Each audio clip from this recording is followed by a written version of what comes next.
everyone, Pastor Kim here as we continue our Lenten journey of learning different ways to pray. And today I am sitting in the nursery in one of the tiny chairs.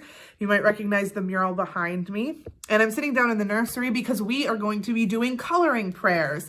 Now, don't run away if you don't consider yourself an artist. Coloring prayers don't have to be for artists. They're good for people who are fidgety, good for people who find that their mind wanders, or good for anybody who just wants to try a new way to pray during our Lenten journey. So there are some supplies you need.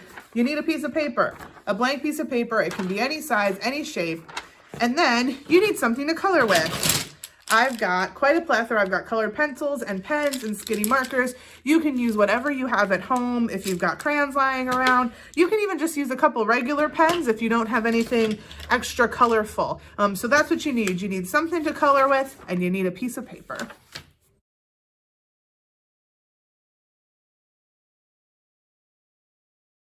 Now, the first thing you want to do is you want to write a name for God or a symbol for God right in the center of your paper. So think about all of the different names we have for God that we use throughout the Bible and in our prayers, or think about symbols that you think of when you think of who God is. So you're going to take a moment, pause the video, and you're going to draw or write something that represents God to you right in the middle of your paper.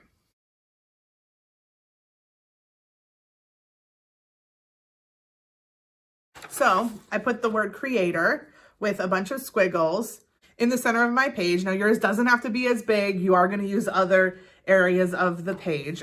So you've got your name for God or your symbol for God right in the center of the page. The next thing you want to do is you want to draw a parking lot. Now that may seem kind of silly, but sometimes when you're praying, thoughts come in, thoughts about things that need to get done or bills that need to be paid, whatever it might be. So we are going to create a parking lot for you to put all those thoughts in if they edge their way in while you are trying to pray. So let's do that now.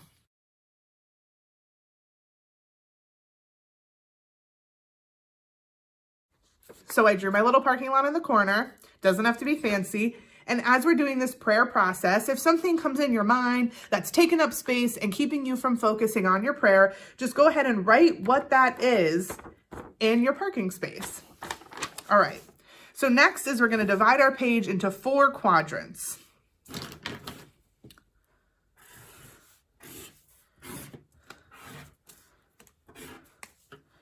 You want to have 4 different sections, and it's okay if your parking lot is in one of those sections. And each of these sections is going to be a different type of prayer.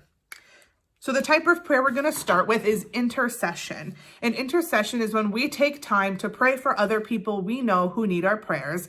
This is also going to be the quadrant where you can ask for any prayers for yourself too.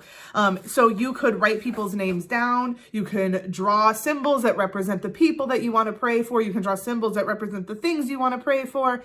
But this is the section where you are going to spend praying for others or for yourself. So take a moment and pick a quadrant and take some time to draw or write your intercessory prayers.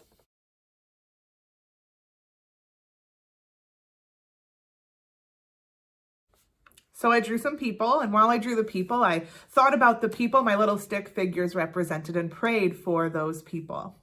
So now that we finished our intercessory prayers, we're moving on to adoration or praise. Adoration or praise are the prayers where we tell God how great God is. It's where we like, God, you're super awesome. You're great. It might remind you of some of the Psalms, and it's not Thanksgiving. We'll get to that later. This is literally just us telling God that God is awesome and great. So you can pause and take a moment to do your prayers of adoration in your next quadrant.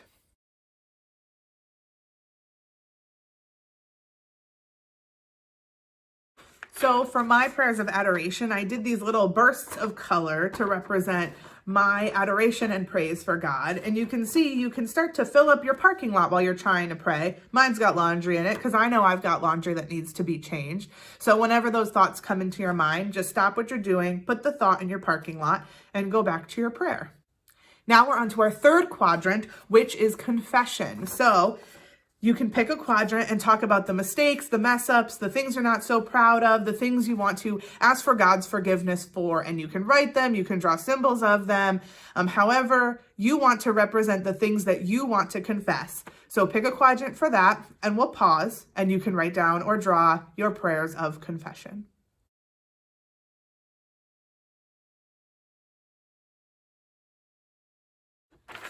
So we finished our prayers of confession. I drew a little angry face with some angry lines because I wanted to confess this week about when I've been angry about things that I can't really control and could have handled it better. And our final quadrant is prayers of thanksgiving and gratitude. So we'll end our prayers in this final section, praying for the things we are thankful for, the things we are grateful for, the things we want to tell God. We are so happy you helped us to receive these blessings. So pause and take a second to do your final section of the things that you are thankful for.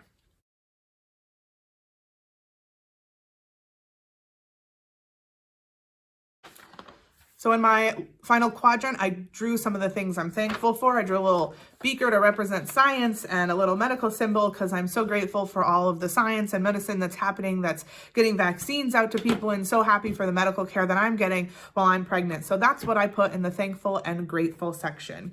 So you can take a look at your final prayer. You can take a moment of silence to just go over it. Add anything else that you want to add, finish up anything you want to finish, say any final prayers. So take a moment with your final creation, and once you feel like it is complete, then you can say amen.